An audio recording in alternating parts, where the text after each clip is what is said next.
Welcome to the Autistic Licence podcast. I'm Shauna and I'm in Carrickfergus in Northern Ireland. And I'm Leo in London. We invite you to listen in on our conversations as we get to know one another and experiment with unmasking in an autistic space. We talk about what it means to discover we're autistic as adults, especially with established careers as therapists. We hope to increase the visibility of autistic therapists, to contribute to the evolving neurodiversity dialogue, and to co-create an engaging and dynamic space. We extend a wide welcome to all. You don't need to be autistic or to be a therapist to join us, and we trust you'll find something of interest and connection here. So I shall be on car number 5 by this evening, this month. This is another story that our listeners don't know about, Leo.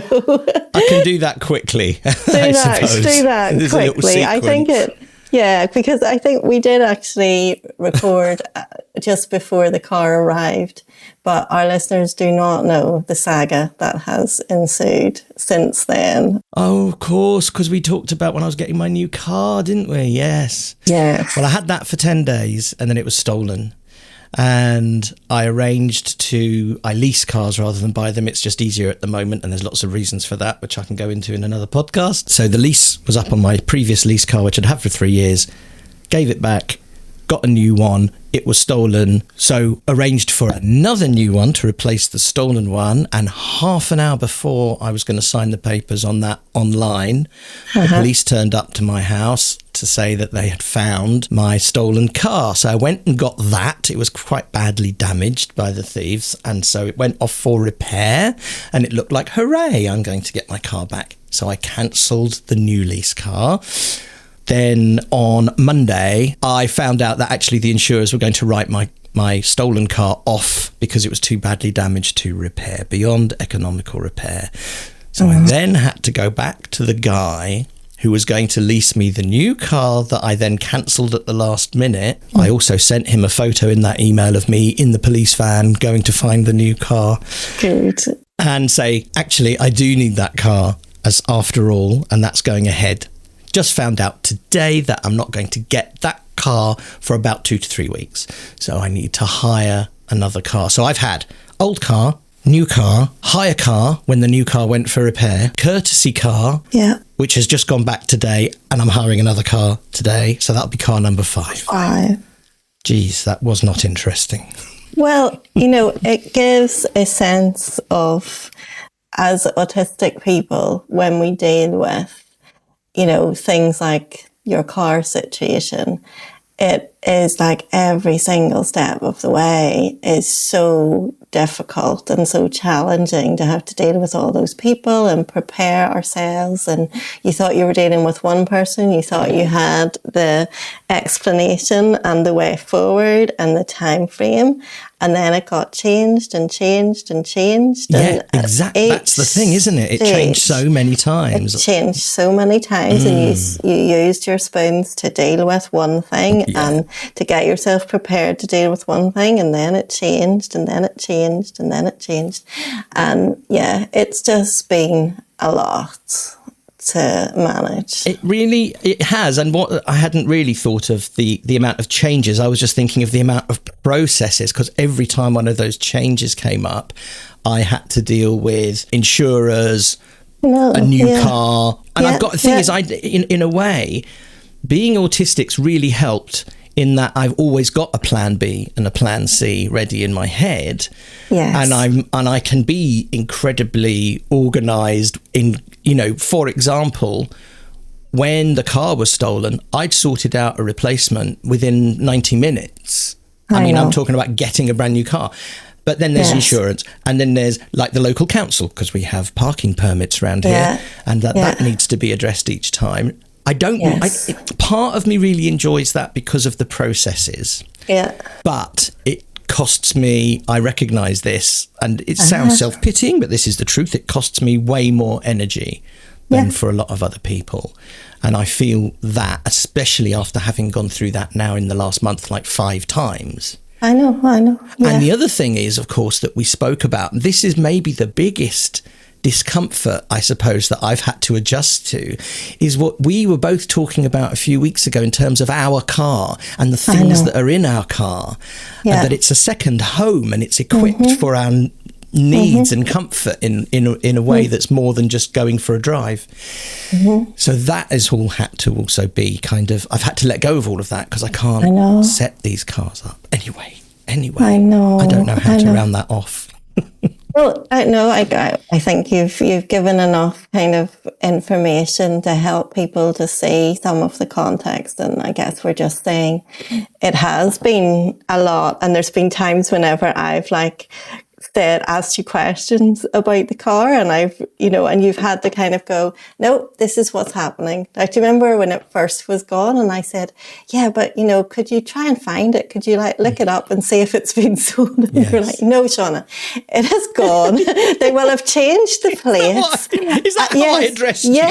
No, Shauna. No, well, I don't know if you said, but it was actually, it will be gone. They'll have changed the plates. It'll already be sold. We can't go down that avenue. And that was just kind of like saving spoons to just go on what you knew, so that you had to, because you had to do the next stage and you had to just believe it was gone. Because if you spend all this time being sentimental about trying to find it and things like that, then that would have taken too much. But then it was found around the corner anyway. It was. And so the couple of things that come out. So firstly, yes, it would have been a spoons issue to have gone down that, but also there is just the anxiety of not knowing. I've developed this skill, and I think we all have in different ways, to let things go really quickly, because to stay with them is just ongoing torture for probably no gain. And I was told that it was really, really unusual that my car was found after 10 days. Essentially what the thieves do is they'd read my key from the outside, because it was a keyless entry car with a bit of naughty kit that they have. And then what they'll do is they'll drive it nearby and then dump it for a few days to see if I go and get it. Because if I do, that means there was a tracker on board. So they're checking for a tracker. And I think when they went back to get it, and the false plates were already in the car ready to go, it was probably too badly damaged. I think you said that maybe they've just given up on it because they'd wrecked it too much. And I think that is... You're right again. Clearly, I was still trying to psychoanalyze the car thieves by that stage. What must they have been thinking? What did they do next? But that, that's probably, I can totally see how you needed to conserve that energy, and you needed to not have that anxiety. Maybe from a distance, my natural curiosity couldn't let it go. So I kind of I had the space maybe to do that. The stakes for me personally were not anywhere near as high as for you. But it kind of maybe shows as well that kind of need to understand, and that trying to work it through and what happened and what would happen. And like this, sometimes as autistic people, we have, this thing with inanimate objects where we sort of need to know where they are. And I don't really have the capacity to articulate it exactly. But for me, it actually, in hearing that story, I needed to be able to picture where that car went, then where it went, then where it went. And so it kind of helped to work that out and track that back, even though it might have no relevance to any job that needed done or anything like that. But in my mind, there was that need to follow it through and work it out, and find it and locate it, and and see it. So you had to say, I mean, you sent me a picture anyway, but I would have wanted to know. But where was it parked? There's I think there's something in all of that the detail is really important for me. Yes. And I want to know. I don't want all that edited out. Whenever someone tells me something, I don't want a summary really. I mean, I'll accept that if that's what they need to do.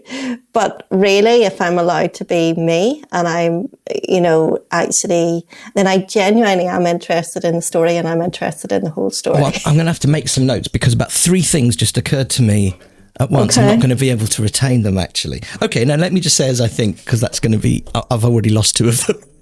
Okay. There's something that I absolutely love about my relationship and my communication with you. And we talk about this in terms of, an autistic communication style, but this is very specific as well. Your need for detail. Yeah. When you ask me stuff, and it can be just kind of inconsequential. Sometimes it's that I know you like seeing a photo, a little selfie of where I am and what I'm doing, because it's just, I get that. I really, really get that. And for me, whilst I think you're hinting that for some people that's annoying or that they just want to, well, what you said before was that sometimes all they'll offer is the summary and I have to be okay with that. Because they can't be bothered to live all the... Of course, the opposite is true of me. I love filling in all the detail in a way that people around me would probably find annoying without that particular neurotype communication style that we share. So that's lovely. And I'm kind of thinking,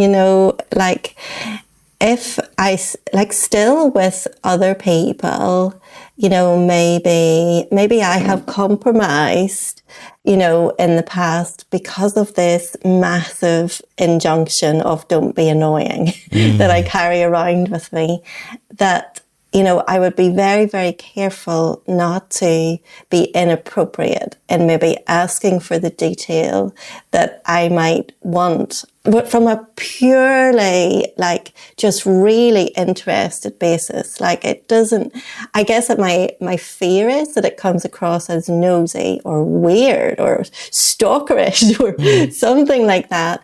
And so something along the line has made me very cautious about how I ask for that detail, and I guess that part of that is in being a listener for my whole life and realizing that in general, people don't need very much encouragement actually to talk about themselves. So gradually people will tell me things and I will genuinely be fascinated. And so they will tell me more.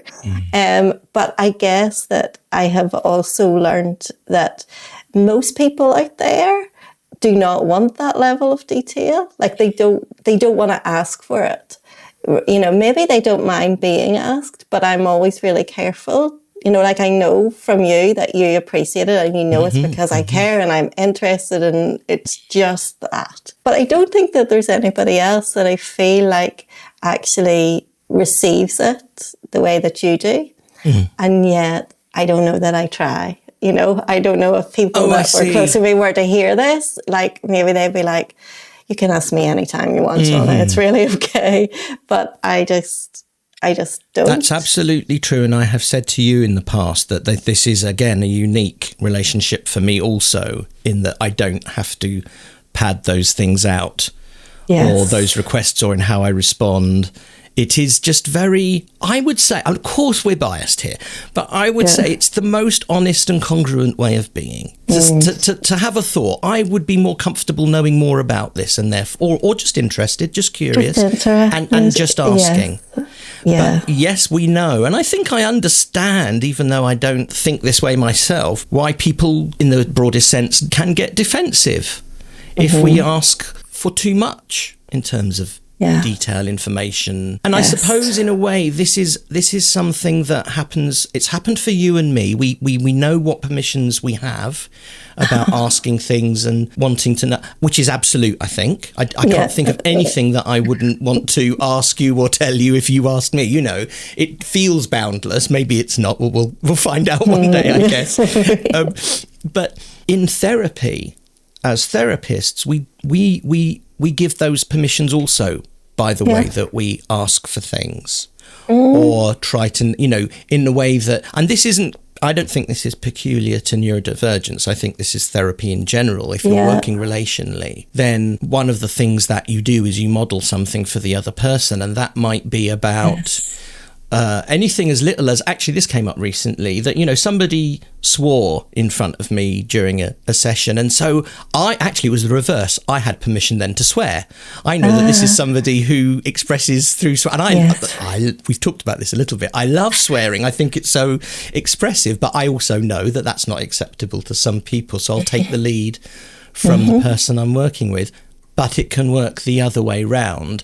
If we allow ourselves to name something perhaps they've never named, or to ask for a detail that generally in the real world people are too uncomfortable to ask about, and then they know they can talk about those things openly with us. Yeah, good point. Yeah. I don't know why I said all of that. I don't know what that was related to now. Oh, it was to do with, it was to do with asking for detail, wasn't it? Detail and something possibly in like a way of being, I think you were getting at, that doesn't even necessarily have to involve the words. That if there's you kind of send out this sort of way of being in the world that sort of says, you can say anything to me, then you don't even need to have the words. Like there are some people, like I feel like, you know, because people just have always disclosed to me without invitation for my whole life. Anyhow, and there was something that I learned early on, like that I just said, where if you're generally quiet and you're a good listener and you're genuinely curious, people just will, because they're desperate for the opportunity to be heard and to be listened to. So I don't even know that I'm always really explicit about asking the questions, even in therapy. But I think if it becomes that you're just that kind of person anyway, people pick it up on the subconscious communication kind of level anyhow. So I guess that is good. If you're naturally that kind of person, you're not putting anything on.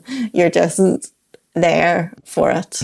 There for a person to be as much of themselves as they feel able to be at that point with me or you or whoever they're with. And maybe that relates to something I think you said last time about working with neurotypical people. Yes. That they may well not have experienced that honesty and directness of curiosity before, and so they also may have benefit hugely from an autistic communication style of being, well, I want to know this, I'm just going to ask.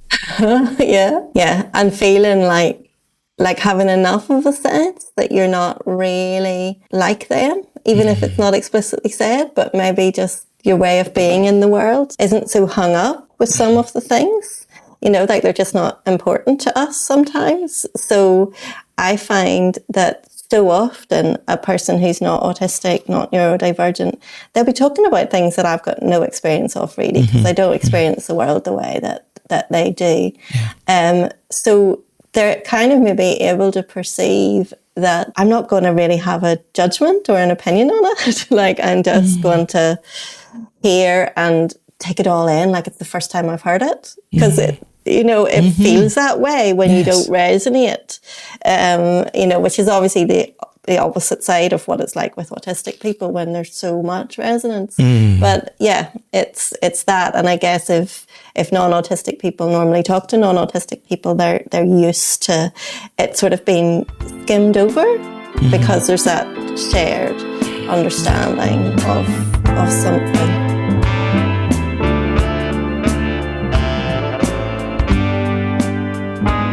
Your practice changed post-diagnosis, because it feels like that sort of fits here as well, because we are kind of talking about what it's like to work with autistic people, with non-autistic people. I always say non-autistic instead of neurotypical. I can use neurotypical sometimes, but we've got this other word. Allistic. Yeah. Is it allistic or allistic? I've never known. I've only ever seen it written. I don't know. But I like to think it's allistic, because then it sounds like autistic and it rhymes. But essentially, there is this word, allistic, which just means not autistic. It doesn't mean neurotypical necessarily. It could do. It just means not autistic. And maybe that is useful, because that is our focus. Being autistic is our focus specifically. Anyway, sorry, I didn't mean to talk over you. No, you didn't talk. You didn't talk over me, and you don't always talk over me. I think I can hold my own.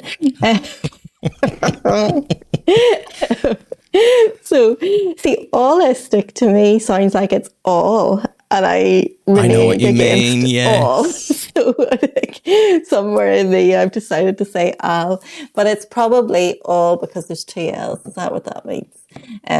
Anyway, there's something about using words that say not autistic as opposed to neurotypical, which is kind of just not neurodivergent. And at the end of the day, neurodivergence is such a big umbrella that, there's nothing. And changing and growing as we speak. Changing and growing as we speak. I have just found the YouTube video, how to pronounce ALLISTIC.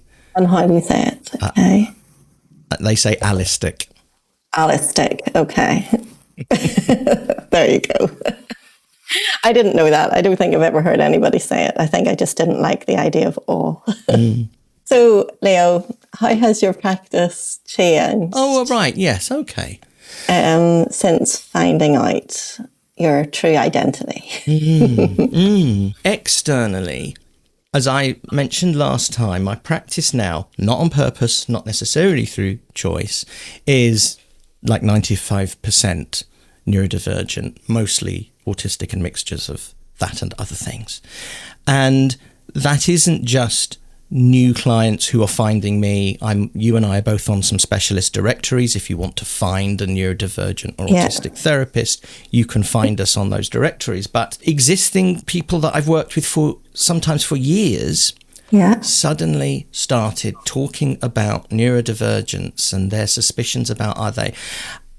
Genuinely, I think, without me being specific and mentioning it necessarily, some in response to me disclosing my own diagnosis, but it just, as these themes often seem to develop, generally speaking, about anything with a bunch of people we work with all at the same time, then the idea of, particularly being autistic and ADHD are the 2 main ones, but there were, there was some dyspraxia, dyslexia, there's some other things going on, and quite incredible. So it just, and I started to get a little bit paranoid. I thought, well, am I leading my clients here? Am I leading these people down this neurodivergent path just because that's what I'm experiencing? They're interested, And I spoke to both my own therapist and my supervisor, about this slight worry. It wasn't huge, but, what am I doing something here that's not helpful?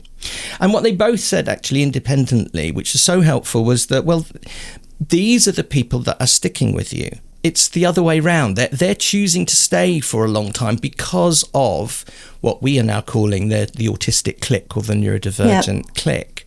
We're speaking more of a similar language. There's more attunement between us both that we probably have both been unaware of until we start talking in terms of those, those differences that we might share. So that eased my mind, and that allowed me, I suppose, to be less guarded about sharing some of my experiences. And so one of the biggest changes, to address the original question, is that I am much more comfortable sharing same stories with those people than I was before. It's one of the big adjustments to working with, as a neurodivergent therapist, with neurodivergent people, that disclosure in that way, and here we do touch on disclosure, is incredibly helpful because they may never have heard anybody say, oh, I know what that's like because ... I once experienced this. And that is huge, that's hugely helpful. Whereas when in traditional trainings, that's so discouraged for the very good reasons that, people may see that as a threat is too strong a word, but it can feel competitive. I often talk about dialed down ego in that there isn't so much kind of competition in how we communicate. And there's a really good blog article about, and I will link to that in the show notes. Yeah. Somebody wrote a couple of years, I quote it all the time actually, just about how we communicate, how we do parallel play, all of those things that in the neurotypical world can feel oppressive or threatening or competitive, a bit of a one-up thing going on.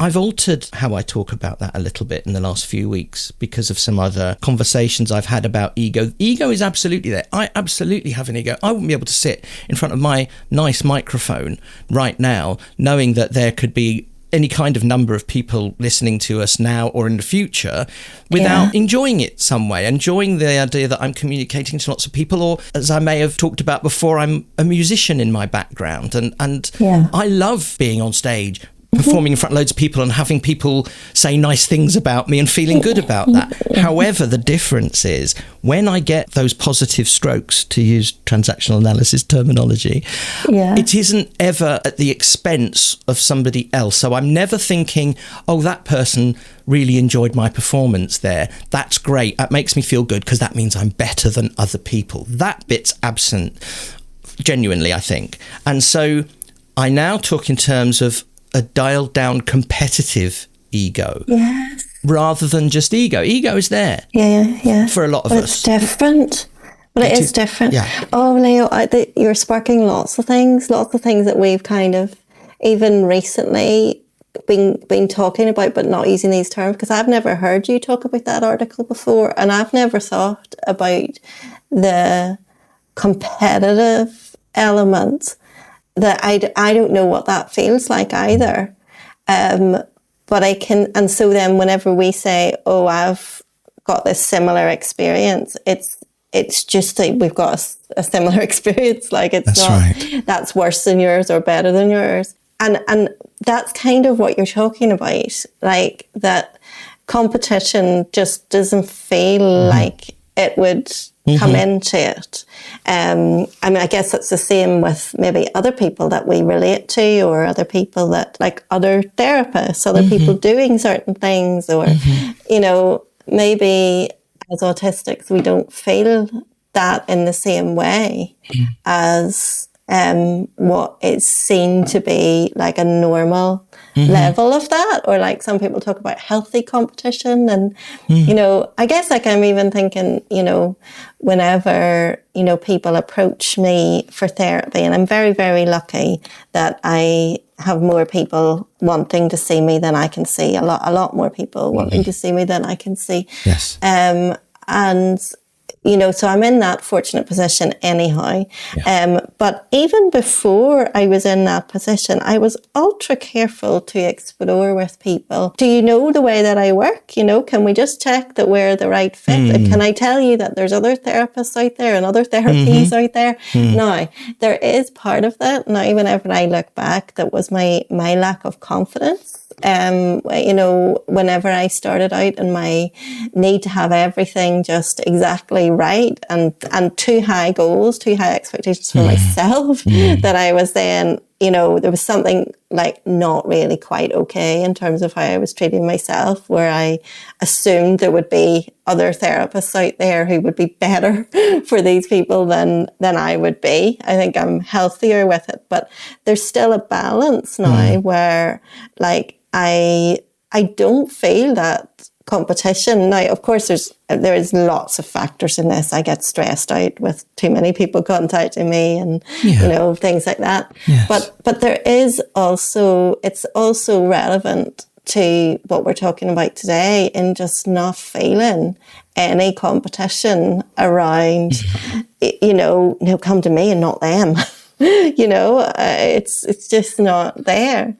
That's one of the challenges and struggles with living in the neurotypical world, is we will often, I'll use a melodramatic phrase, we'll fall on our swords very often in order to avoid that discomfort of competition. So in other words, you know, if there's a limited resource, I don't know what, I can't think of a practical example, and there's me and another person after the same thing and there's not enough. Yes. I will just let go immediately and go, you have it. I just don't want, want that feeling of, you know, it is competition. Well, I think I'll, you know, we'll talk about keeping this in or not, but I was going to read out just a little bit of that article Yeah, read it out.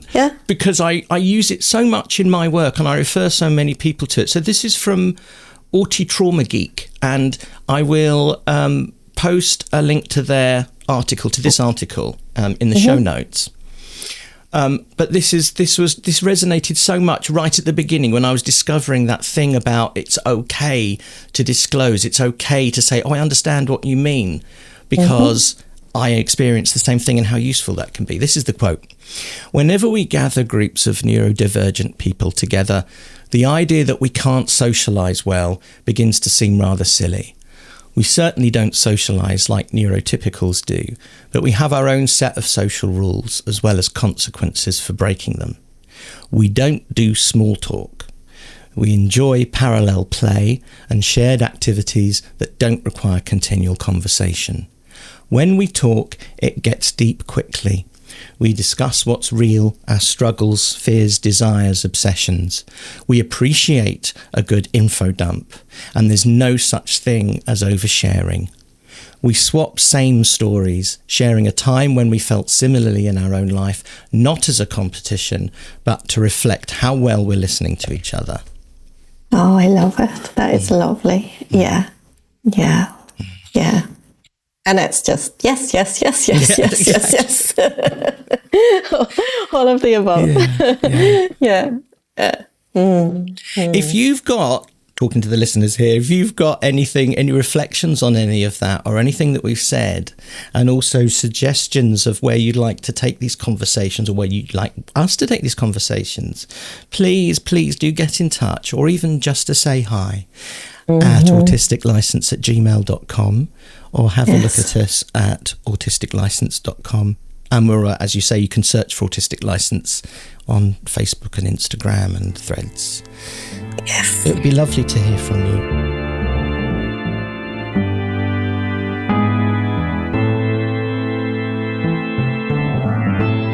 Yesterday a lot, and some this morning before we came on. I've been, so, I think I've mentioned on the podcast before, I'm kind of a serial learner, so I sign up for courses and things like that. So there was the trauma conference, the master series, which is held in London or in Oxford every year, was on in kind of end of August to the beginning of September this year, and they had a 3-month extension where you could listen to the recordings, and then they've just extended it for an extra 2 weeks. So I had prepared to be finished after the 3 months and was finished after the 3 months, and then they extended it for another 2 weeks. So of course now I'm thinking, okay, so I can re-listen, and I can, there might be a couple that I hadn't heard that I never thought I was going to get round to. So I've been revisiting my favourite speaker, so I can kind of just mention her, because I think that this is maybe quite interesting, actually. So even if it doesn't there's not that shared, we were both there or something, like it's where I'm at today and yesterday. So there's a speaker called Linda Tai, and I'll do a link so that people can check in with her. Sure. And she's Vietnamese, was a child refugee, and so carries all of that trauma. Currently lives in Alaska, off grid. The very first thing that she said was something like, I'm so honoured and privileged to have been invited into the dragon's lair of colonialism.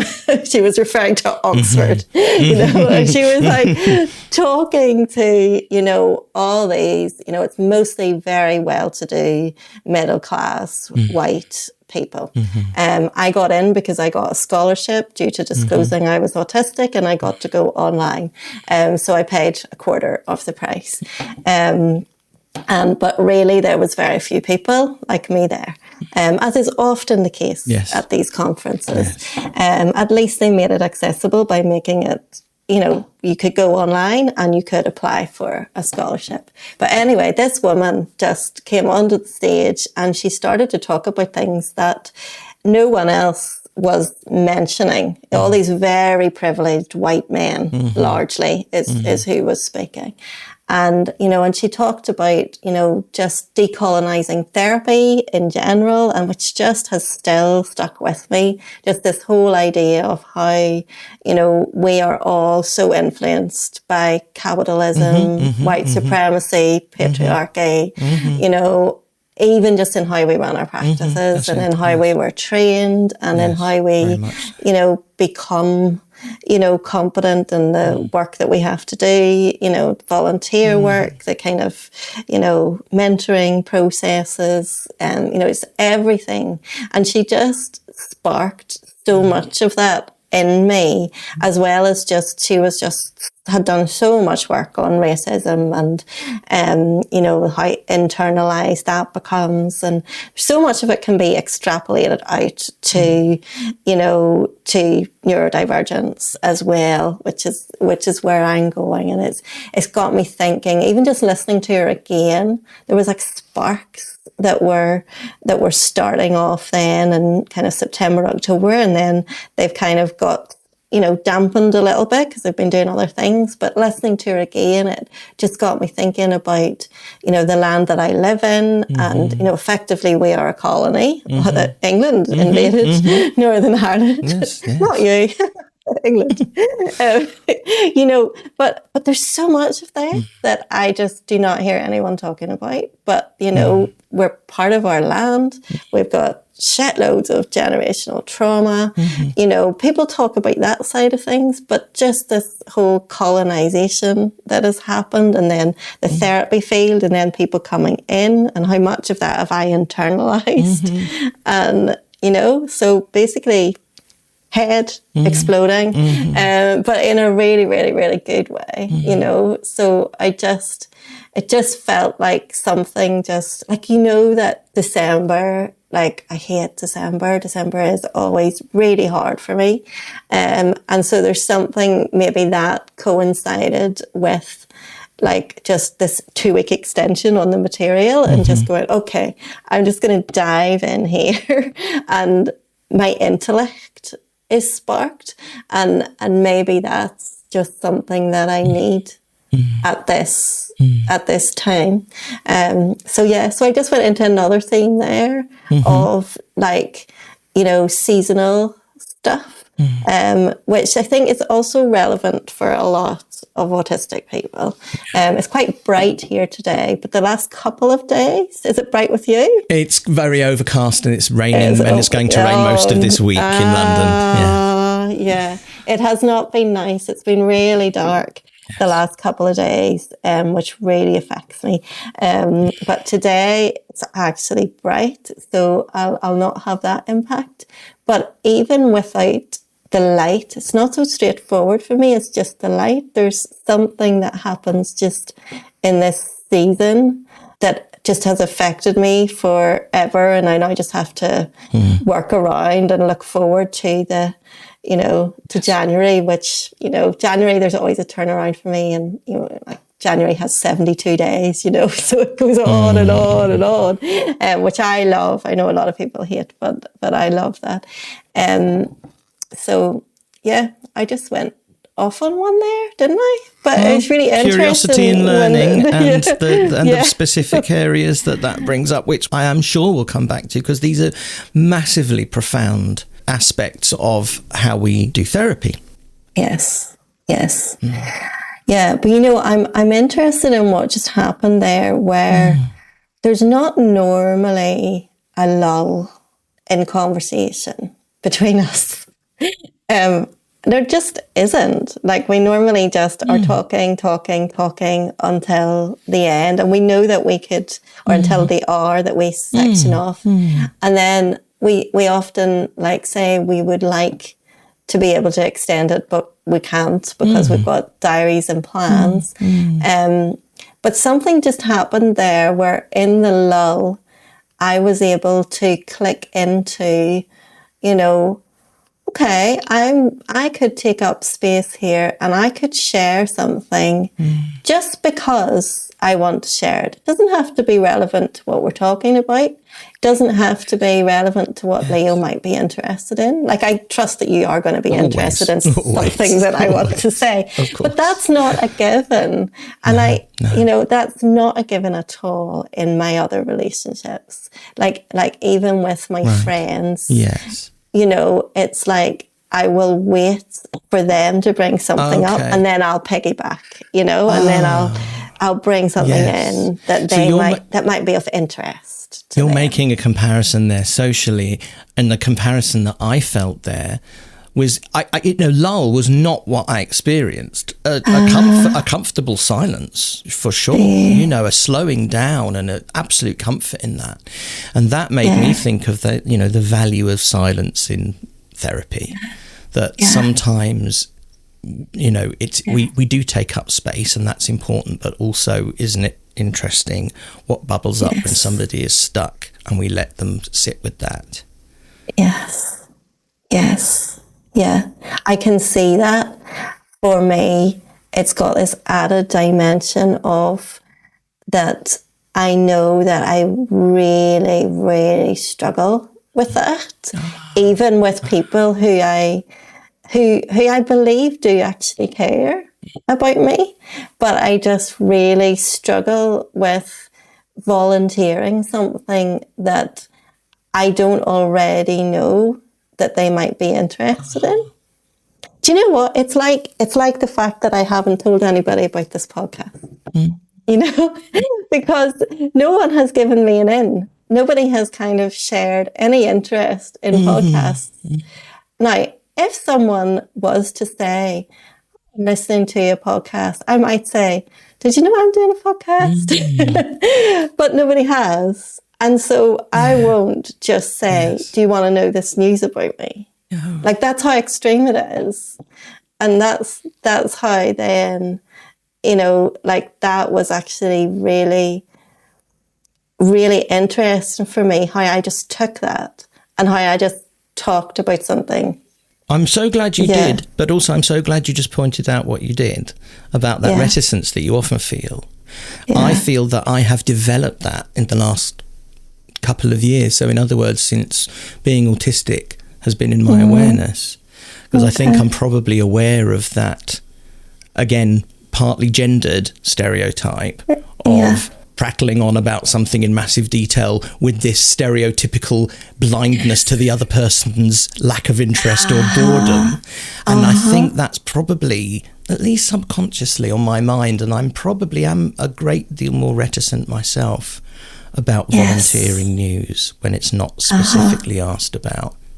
Yeah. Not so much with the podcast, because as you said, I'm on the social media side of it, and I do post on my own feed, so people who know me do know that this is happening. We've talked a little bit today about, how picking up on that question of how my practice has changed, say, in the last 18 months since my diagnosis. And I think if you're interested, there's more to say about that. And I would also like to hear the same from you, I think. And I think generally, just personally as well as podcastingly, I would like to hear a little bit more about your experience of your diagnosis as an adult. Okay. I think I've talked a fair bit about mine. Sorry, that wasn't a challenge. That wasn't, and therefore you owe me. That wasn't what I was saying. I need to do an episode on demand avoidance. Yeah. Okay. Well, let's do that then. It kind of keeps coming in here, doesn't it? Let's do that. We can do that as well. What I also want to come back to is what we were touching on there, where you were talking about the reticence that you see has come in, and where I can see that came in for me so fucking early, like so early, like way too early. Like, it makes me angry to think about it. Like, the level of censorship that I put on myself from such an early age. And even just, we were talking off camera there or off edit there about a workshop that's coming up that you thought I might be interested in. And just this idea, like sometimes I just get struck by the amount that I sort of hold back to try and please other people within my therapeutic communities. And, you know, things that I know, that I actually do know that would be helpful. But I hold all of that back unless somebody gives me, you know, and there's this massive injunction that I did refer to earlier. This is where all this is spiraling back to me now. This injunction about being annoying, you know, that has traveled with me my entire life and has led to me being overly concerned about that, so that I basically won't allow myself to feature. But then that is coming alongside a very real evolution internally, like even doing this podcast, which is like, you know, okay, invite me to have a voice, because that's incredibly profound that I talked about way back whenever you said you could actually do this with me, you know, when I was saying, would you do a podcast? Like being invited for the very first time in my life to have a voice is now encouraging all of that's been stuffed down and suppressed to be like, you know, I might have something to say about that and that and that and that and that. And it might actually be of worth. Yeah. I feel quite tearful hearing you say that.